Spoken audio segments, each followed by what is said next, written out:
بسم اللہ الرحمن الرحیم۔ السلام علیکم۔ آپ میں سے اکثر لوگ کہہ رہے ہیں کہ 3 اقساط گزر چکی ہیں، لیکن ابھی تک میں نے آپ کو یہ نہیں بتایا کہ ذوالقرنین کون تھے۔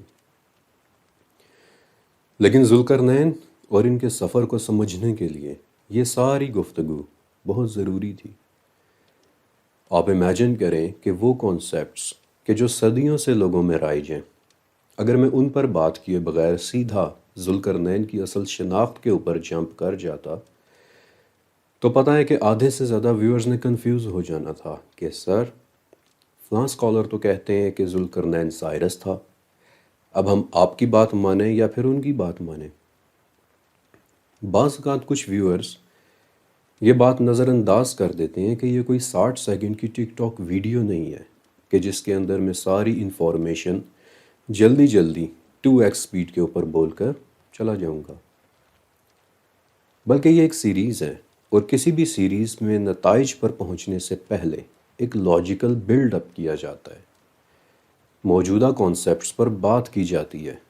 اگر انہیں سچ ثابت کرنا ہو تو ان کے حق میں ثبوت پیش کیے جاتے ہیں، اور اگر انہیں رد کرنا ہو تو ان کے خلاف دلائل دیے جاتے ہیں۔ جب تک آپ پہلے سے موجود کانسیپٹس کو کلیئر نہیں کر لیتے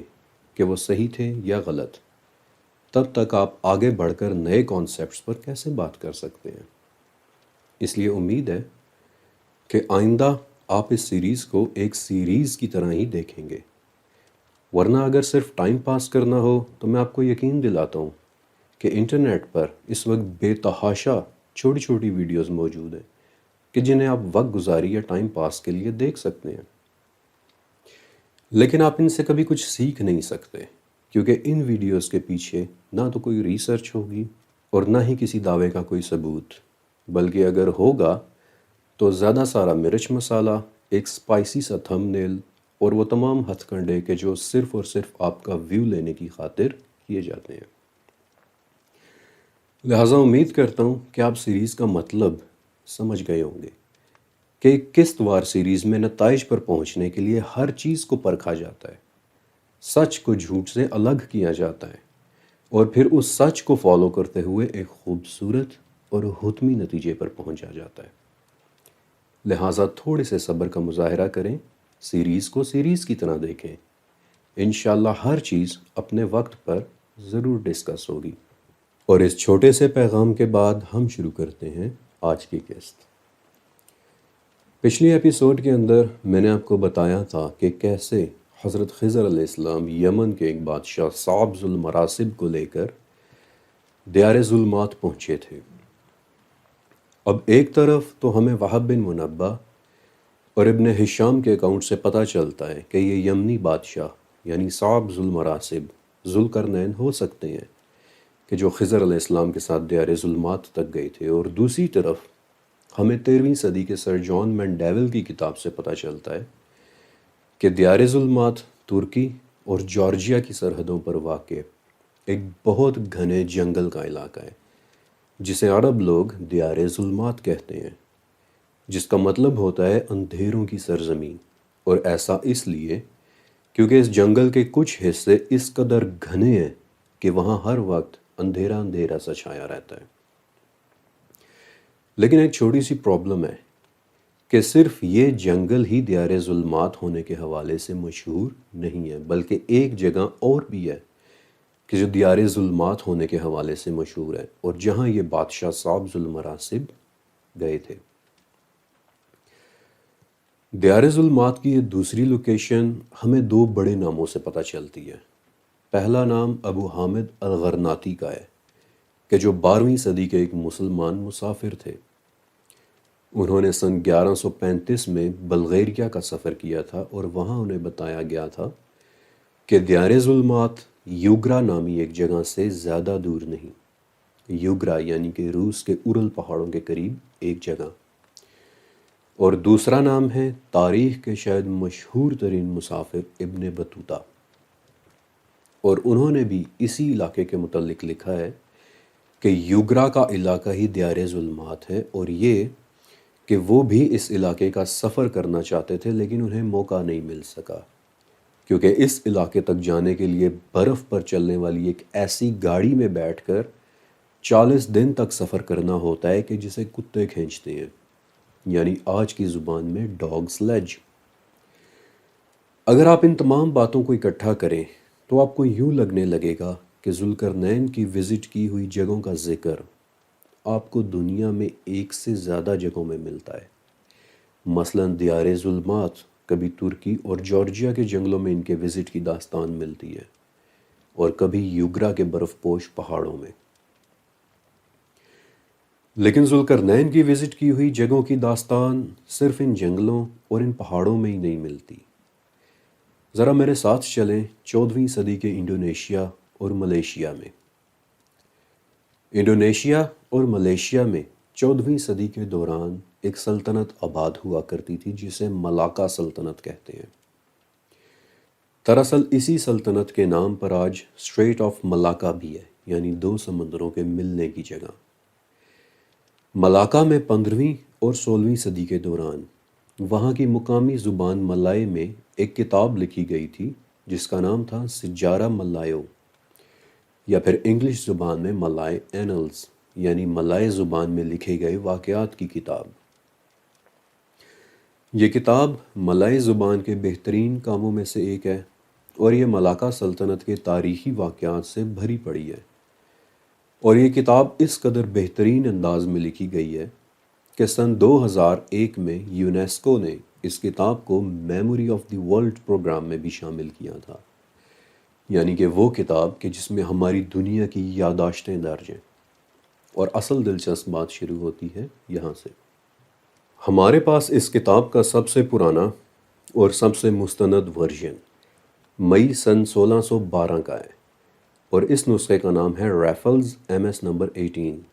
اور اس نسخے سے ہمیں پتہ چلتا ہے کہ اس کتاب کا اوریجنل نام تھا سلاطوس السلاطین، یعنی بادشاہوں کی داستانیں۔ اور اب میں چاہتا ہوں کہ آپ تھوڑا سا توجہ سے سنیے۔ یہ کتاب شروع ہوتی ہے اللہ تعالیٰ کی بڑائی بیان کرنے سے، پھر اس میں محمد الرسول اللہ صلی اللہ علیہ وآلہ وسلم اور ان کے اصحاب کے بیانات اور ان کی تعریفیں آتی ہیں، اور پھر اس کے آگے وہ لوگ ملاکا کے بادشاہوں کا ذکر کرتے ہیں اور بتاتے ہیں کہ جس بادشاہ نے ملاکا میں بادشاہت کی بنیاد رکھی تھی اس کا نام تھا مہاراجہ ذوالقرنین۔ اور اس وقت انڈونیشیا میں جو مینانگ نسل کے مہاراجہ تھے یا آج بھی ہیں، وہ بقول اس کتاب کے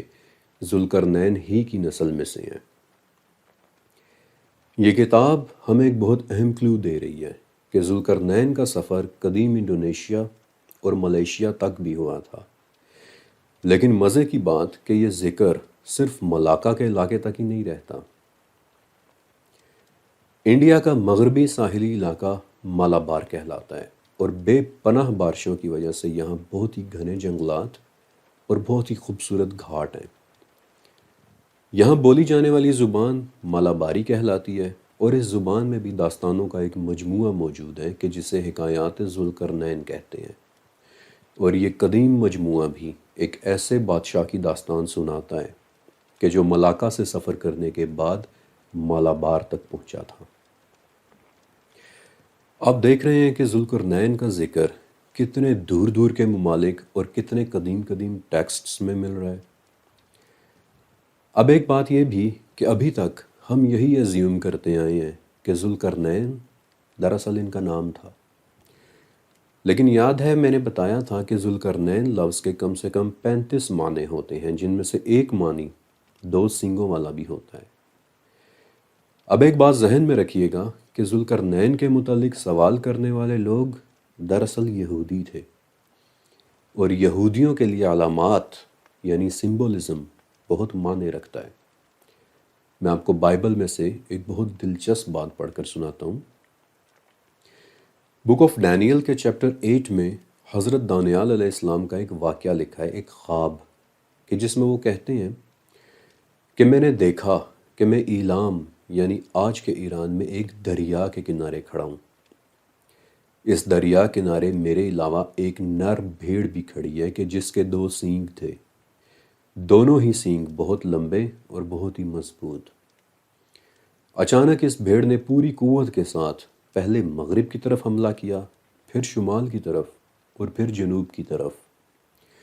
اس کی ٹکروں کی قوت اس قدر تھی کہ کوئی جانور بھی اس کے مقابلے میں ٹک نہیں پا رہا تھا اور نہ ہی اس کی طاقت سے بچ پا رہا تھا۔ پھر میرے دیکھتے ہی دیکھتے مغرب سے ایک بکرا آیا اور پوری قوت سے بھیڑ کے ساتھ اپنے سینگ لڑا بیٹھا۔ اور اس خواب کے بعد پھر دانیال علیہ السلام کہتے ہیں کہ فرشتے نے مجھے اس خواب کی تعبیر دی کہ جو نر بھیڑ تم نے دیکھی وہ فارس اور مدین کے بادشاہ تھے کہ جو اپنی طاقت سے ہر طرف تباہی لائیں گے۔ حضرت دانیال علیہ السلام کے اس خواب سے آپ کو کیا بات سمجھ میں آئی؟ سینگ بذات خود اپنے اندر ایک معنی رکھتے ہیں، یہ ایک علامت بھی ہے، طاقت کی علامت۔ ہزاروں سال سے جانور اپنے ڈیفنس یا پھر لڑائیوں کے لیے سینگوں کا استعمال کرتے چلے آئے ہیں، اپنا رٹنگ بیہیویئر دکھانے کے لیے، دوسرے جانوروں پر اپنا روب ڈالنے کے لیے، اپنی وائرالٹی دکھانے کے لیے، جیسا کہ ویلڈا بیسٹ نامی ایک جانور کہ جو دوسرے جانوروں پر روب قائم کرنے کے لیے اپنے سینگوں کے ذریعے چھوٹے چھوٹے درخت اکھیڑ دیتا ہے۔ ذوالقرنین کے متعلق سوال یہودیوں نے پوچھا تھا، اور یہودیوں کے ہاں سینگ کی بہت زیادہ اہمیت ہوتی ہے ایز اے سمبل۔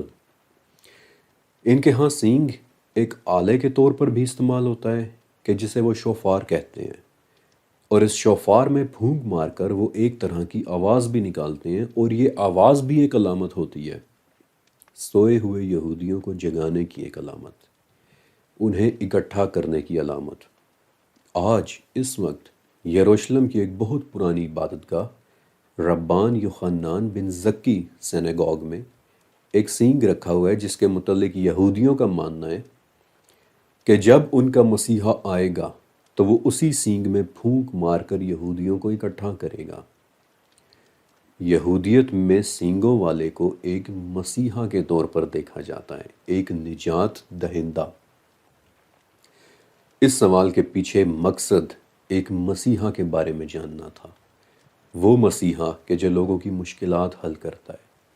وہ مسیحا جو ایک دیوار بنا کر لوگوں کو یاجوج اور ماجوج سے بچاتا ہے۔ اور وہ مسیحا کون تھا؟ حضرت مجاہد رحمۃ اللہ علیہ ایک تابعی تھے، اور مجاہد رحمۃ اللہ علیہ کے مطابق دنیا کے مشرق و مغرب کی سلطنت رکھنے والے بادشاہ صرف 4 گزرے ہیں۔ ان 4 میں سے 2 بادشاہ کافر تھے، یعنی نمرود اور بخت نصر، اور 2 بادشاہ اللہ پر ایمان رکھنے والے تھے، یعنی حضرت سلیمان علیہ السلام اور حضرت ذوالقرنین۔ پھر ذوالقرنین کے متعلق مزید ایک انفارمیشن ملتی ہے تفسیر ابن کثیر اور الازرقی کی کتاب تاریخ مکہ سے، کہ جب حضرت ابراہیم علیہ السلام بیت اللہ یعنی خانہ کعبہ کی دیواریں تعمیر کر رہے تھے تو وہاں ذوالقرنین آئے اور پوچھا کہ آپ کیا کر رہے ہیں؟ تو حضرت ابراہیم علیہ السلام نے جواب دیا کہ میں اللہ کے حکم سے اس کا گھر بنا رہا ہوں۔ اور یہ بات سن کر ذوالقرنین خوش ہوئے کہ ان کی ملاقات ایک مواحد اور ایک نبی سے ہو رہی ہے۔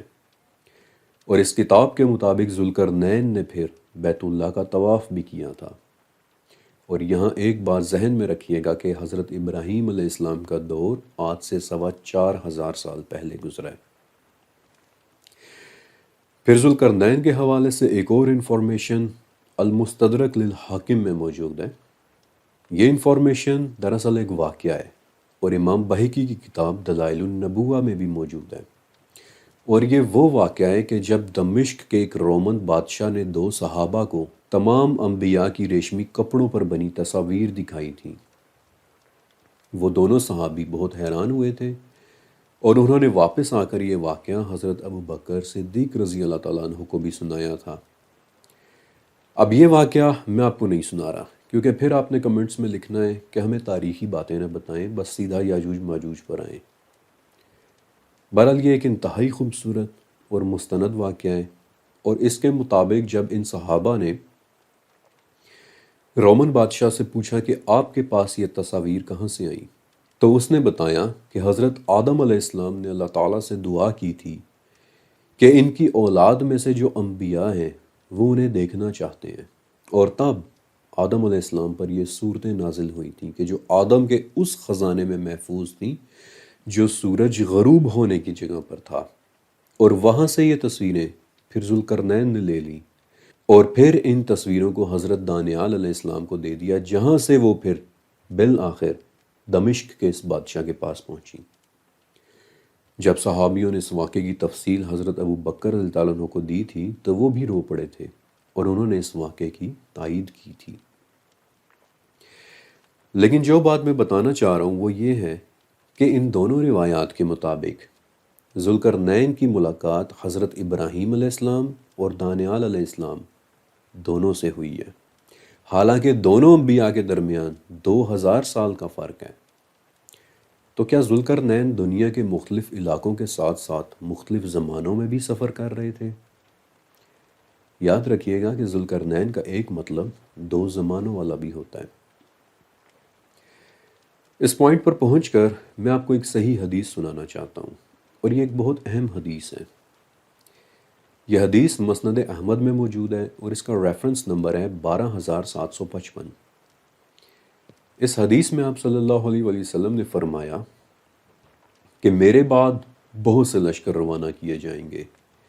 تم کوشش کر کے خراسان والے لشکر میں شامل ہونا اور مرو شہر میں قیام کرنا، کیونکہ مرو کو ذوالقرنین نے بسایا تھا اور اس نے اس کی برکت کے لیے دعا کی تھی۔ یہ بات بہت بہت اہم ہے، اور مجھے پورا یقین ہے کہ آپ میں سے بہت کم لوگوں نے مرو شہر کا نام سن رکھا ہوگا، کیونکہ پچھلے 200 سال سے سوائے کھنڈرات کے وہاں اور کچھ بھی نہیں ہے، اور آج یونیسکو والوں نے ان روئنز کو ورلڈ ہیریٹیج سائٹس کی لسٹ میں شامل کر رکھا ہے۔ لیکن یہ جگہ ہمیشہ سے کھنڈرات نہیں تھی۔ مرو کسی زمانے میں ترکمانستان کا ایک بہت بڑا شہر ہوا کرتا تھا، بلکہ صرف ترکمانستان کا ہی نہیں بلکہ اس کا شمار دنیا کے عظیم ترین شہروں میں ہوتا تھا۔ اسے کھنڈر تو 12ویں صدی میں گزرے منگولز نے بنایا ہے، حالانکہ اس سے پہلے مرو مسلم دنیا کا ایک چمکتا دمکتا شہر ہوا کرتا تھا۔ حدیث نبوی کی وجہ سے کئی مسلمان خلفاء نے مرو کو اپنا دارالخلافہ بنایا، بلکہ سلجوق حکمرانوں نے تو آخر تک مرو ہی کو مسلم امپائر کا دارالحکومت بنائے رکھا تھا۔ پھر 9ویں صدی کے خلیفہ مامون الرشید بھی مرو ہی میں رہا کرتے تھے، یہاں تک کہ 8ویں شیعہ امام رضا بھی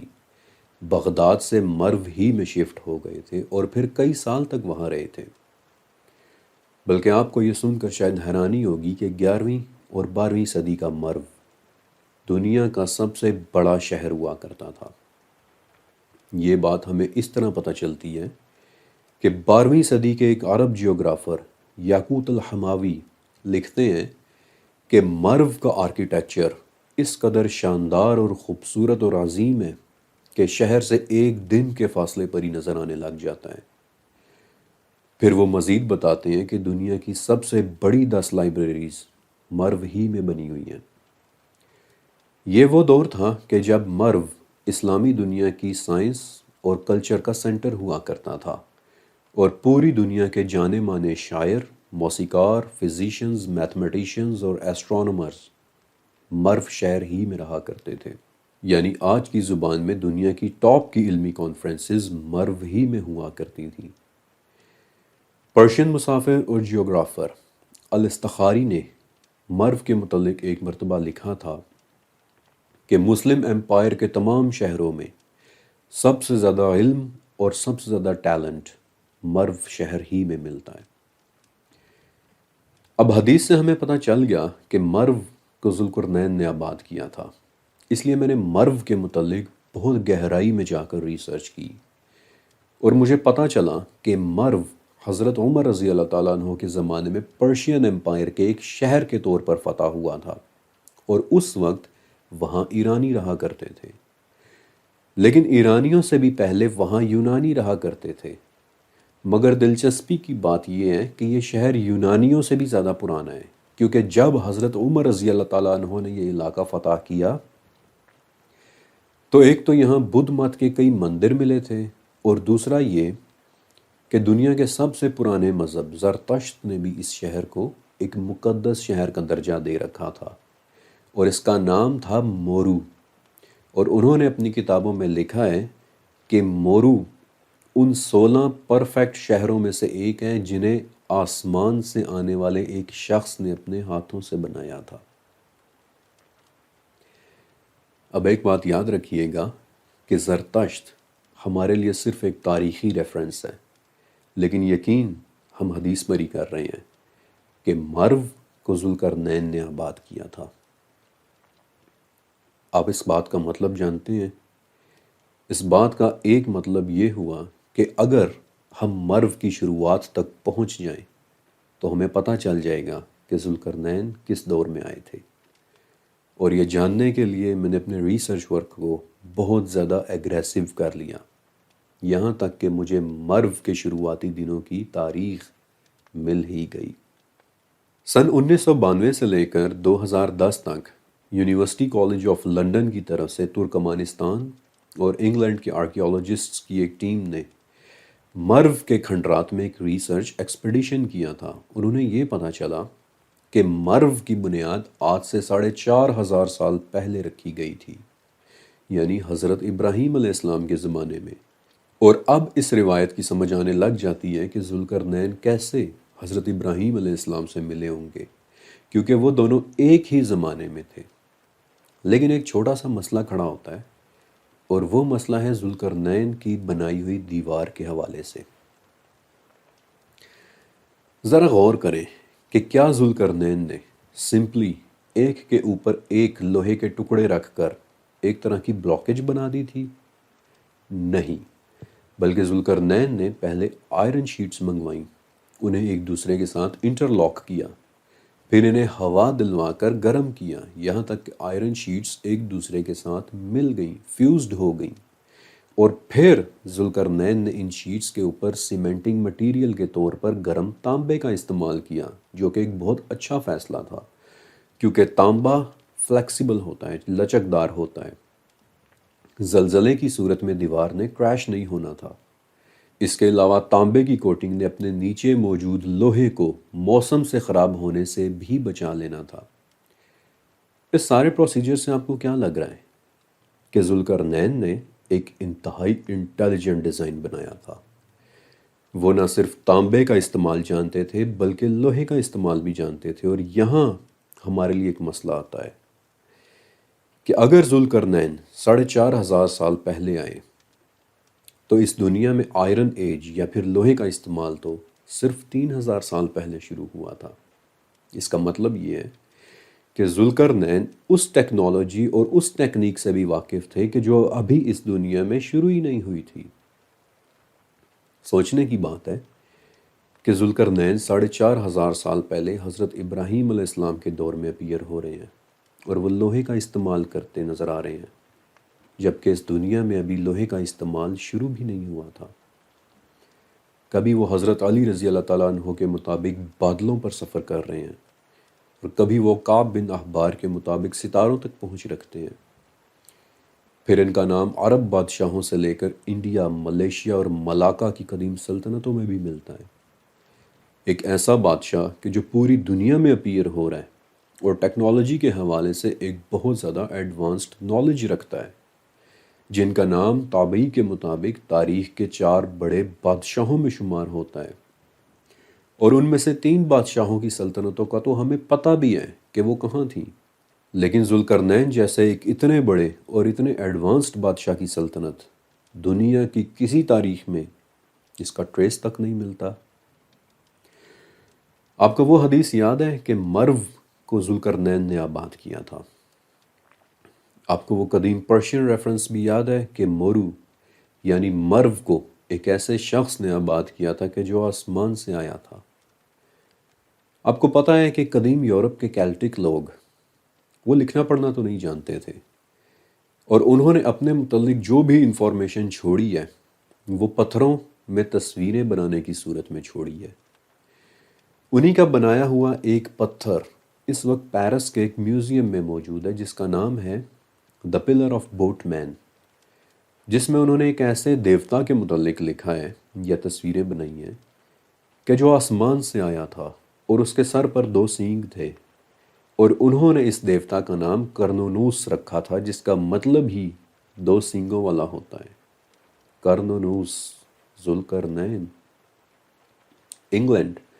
جہاں حضرت عیسیٰ علیہ السلام کے زمانے میں رومنز رہا کرتے تھے، وہاں ایک بادشاہ ہیڈرین نے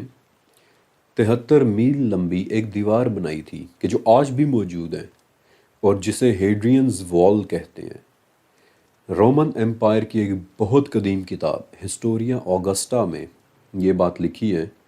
کہ ہیڈرین نے یہ دیوار دراصل 2 سینگوں والے ایک شخص سے متاثر ہو کر بنوائی تھی کہ جو آسمان سے آیا تھا۔ اسی کی داستان سے متاثر ہو کر ہیڈرین نے یہ دیوار بنوائی تاکہ رومن شہروں کو شمال کے جنگلی قبائل سے محفوظ رکھ سکیں۔ پاکستان کے مونجو داڑو سے بھی ایک مہر ملی تھی جسے پشوپتی سیل کہتے ہیں، جس پر ایک طاقتور بیل ایک ایسے شخص کے ساتھ لڑائی کر رہے ہیں کہ جس کے سر پر سینگ تھے، اور مونجو داڑو کے باقی ریلکس سے ہمیں پتہ چلتا ہے کہ مونجو داڑو والے اس شخص کو ایک دیوتا مانتے تھے کہ جو آسمان سے آیا تھا۔ دنیا بھر کے کلچرز میں آپ کو ایک ایسے شخص کے ٹریسز ملیں گے کہ جس کے سر پر سینگ بنے ہوئے تھے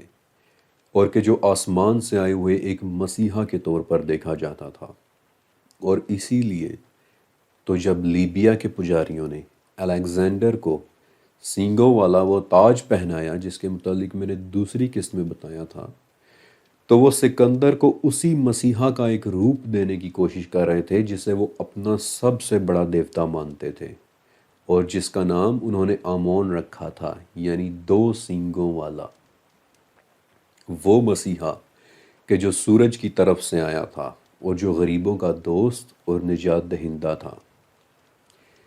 اب یہاں میں آپ کو ایک بہت مزے کی بات بتاتا ہوں۔ قدیم مصر کی لکھائی جسے ہائیروگلیفکس کہتے ہیں، ہم نے انہیں صرف اور صرف 200 سال پہلے ٹرانسلیٹ کرنا شروع کیا ہے۔ اب وہ ہائیروگلیفکس کہ جو قدیم مصر کے اہراموں اور مندروں کی دیواروں پر امون کے متعلق لکھی ہوئی ہیں، جب انہیں ٹرانسلیٹ کیا گیا تو امون کو لارڈ آف کریشن کہہ کر ٹرانسلیٹ کیا گیا تھا۔ اب اگر میں آپ سے پوچھوں کہ لارڈ آف کریشن یعنی بنانے والے خدا کا کیا مطلب ہوتا ہے، تو یقیناً آپ یہی کہیں گے کہ شاید قدیم مصری آمون کو تخلیق کا دیوتا سمجھتے ہوں گے، یعنی وہ کہ جس نے سب کچھ تخلیق کیا، سورج، چاند، زمین وغیرہ۔ لیکن یہ ایک بہت بڑا ٹرانسلیشن ایرر ہے۔ آمون کے متعلق ہائیروگلیفکس کی صحیح ٹرانسلیشن لارڈ آف کریشن نہیں بلکہ لارڈ آف کنسٹرکشن بنتی ہے۔ حالانکہ اس کا مطلب بھی بنانے والا دیوتا ہی ہوتا ہے، لیکن اس ٹرانسلیشن کے ساتھ مطلب مکمل طور پر بدل جاتا ہے۔ تخلیق کرنے والا نہیں بلکہ تعمیر کرنے والا۔ قدیم مصریوں کا 2 سینگوں والا وہ شخص کہ جو آسمان سے آیا تھا، جو تعمیرات کے فن سے واقف تھا، جس نے مصریوں کو تعمیرات کرنا سکھایا، جو تعمیرات کی اتنی ایڈوانسڈ سٹیج سے واقف تھا کہ مصری اسے ایک دیوتا کا درجہ دینے لگ گئے،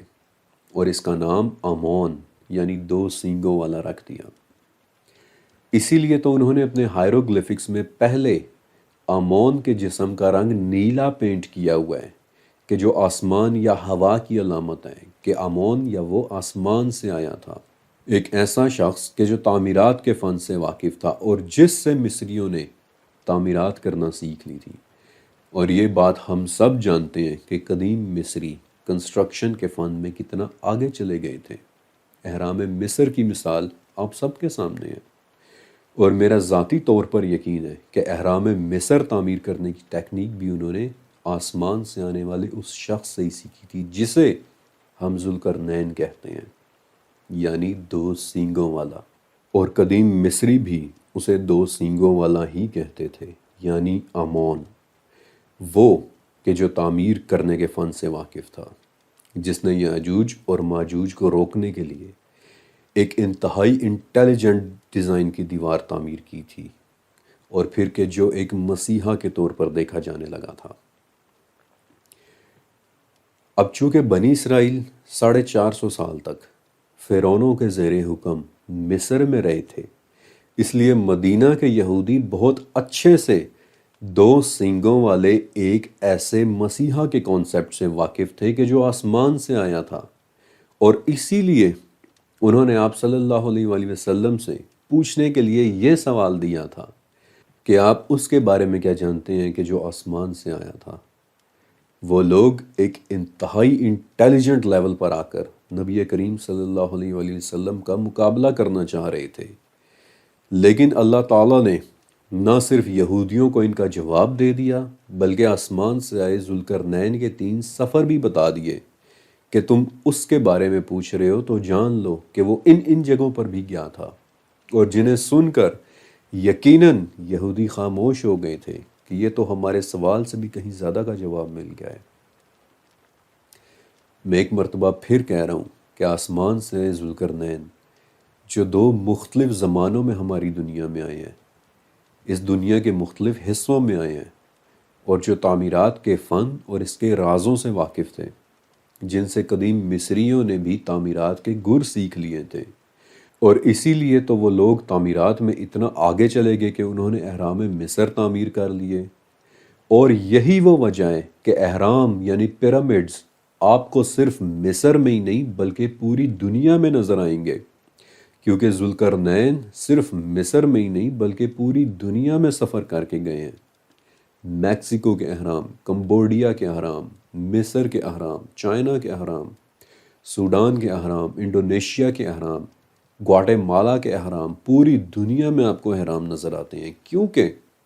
ذوالقرنین پوری دنیا میں سفر کر کے واپس گئے ہیں۔ لارڈ آف کنسٹرکشن کے جو انتہائی ایڈوانس سٹیج کی تعمیرات سے واقف تھے، وہ لوہے کو استعمال کرنے کی ٹیکنیک سے بھی واقف تھے، حالانکہ جب وہ ہماری دنیا میں آئے تو ابھی آئرن ایج بھی شروع نہیں ہوئی تھی۔ اور یہاں سے میں باقاعدہ آغاز کرتا ہوں آسمان سے آئے ان بادشاہ ذوالقرنین کے 3 سفروں کا، کہ جہاں وہ ہم سے پہلے مختلف دنیاؤں میں گئے تھے، اور وہاں انہوں نے حیران کر دینے والی باتیں دیکھی تھیں، اور ان دنیاؤں میں انہوں نے کیا کیا دیکھا تھا۔ اس ٹاپک کا باقاعدہ آغاز ہوگا سیریز کی انشاءاللہ اگلی قسط سے۔ اللہ حافظ۔